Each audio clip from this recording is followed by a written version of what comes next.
નમસ્કાર, હું છું અલ્પાને આપ જોઈ રહ્યા છો CB24 ન્યૂઝ। રાજ્યપાલ શ્રી આચાર્ય દેવવ્રતજીએ આજે બંધારણના દિવસે ભારતના સંવિધાનને સંકલ્પબદ્ધ અને સમર્પિત રહેવાના તથા રાષ્ટ્રીય અખંડતાના શપથ લેવડાવ્યા હતા। રાષ્ટ્રમાં સાંપ્રદાયિક સદભાવ અભિયાન સપ્તાહ ઉજવાઈ રહ્યું છે।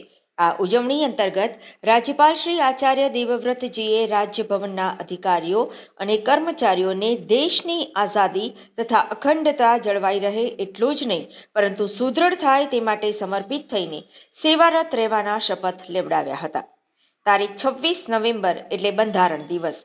આ સંદર્ભે રાજ્યપાલ શ્રી આચાર્ય દેવવ્રતજીએ ભારતને સંપૂર્ણ પ્રભુત્વ સંપન્ન સમાજવાદી પંથ નિરપેક્ષ લોકતંત્રાત્મક ગણરાજ્ય બનાવવા અને નાગરિકોને સામાજિક આર્થિક અને રાજનૈતિક ન્યાય વિચાર અભિવ્યક્તિ વિશ્વાસ ધર્મ અને ઉપાસનાની સ્વતંત્રતા પ્રતિષ્ઠા અને અવસરની સમતાની પ્રાપ્તિ માટે તથા આ બધા સાથે વ્યક્તિની ગરિમા અને રાષ્ટ્રની એકતા અને અખંડતા સુનિશ્ચિત કરતી ભાઈચારાની ભાવનાની અભિવૃદ્ધિ માટે સંકલ્પબદ્ધ રહેવાના શપથ લેવડાવ્યા હતા। રાજ્યપાલશ્રીના અગ્ર સચિવ Shri Ashok Sharma, ADC lieutenant commander Manu Tomar, CGH Shri Amit Joshi સહિત તમામ અધિકારીઓ અને કર્મચારીઓએ શપથ લીધા હતા।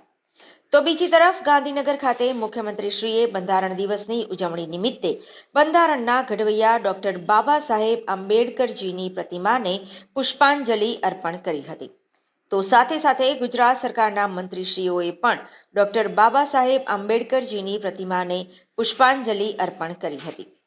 બંધારણ દિવસની ઉજવણી નિમિત્તે આયોજિત પદયાત્રાને માનનીય મુખ્યમંત્રી શ્રી ભૂપેન્દ્રભાઈ પટેલની ગરિમામયી ઉપસ્થિતિમાં પ્રસ્થાન કરાવ્યું હતું તથા ગાંધીનગર ખાતે બંધારણ દિવસની ઉજવણીના ભાગરૂપે આયોજિત આ પદયાત્રાને મુખ્યમંત્રીશ્રીએ લીલી ઝંડી આપી પ્રસ્થાન કરાવ્યું હતું।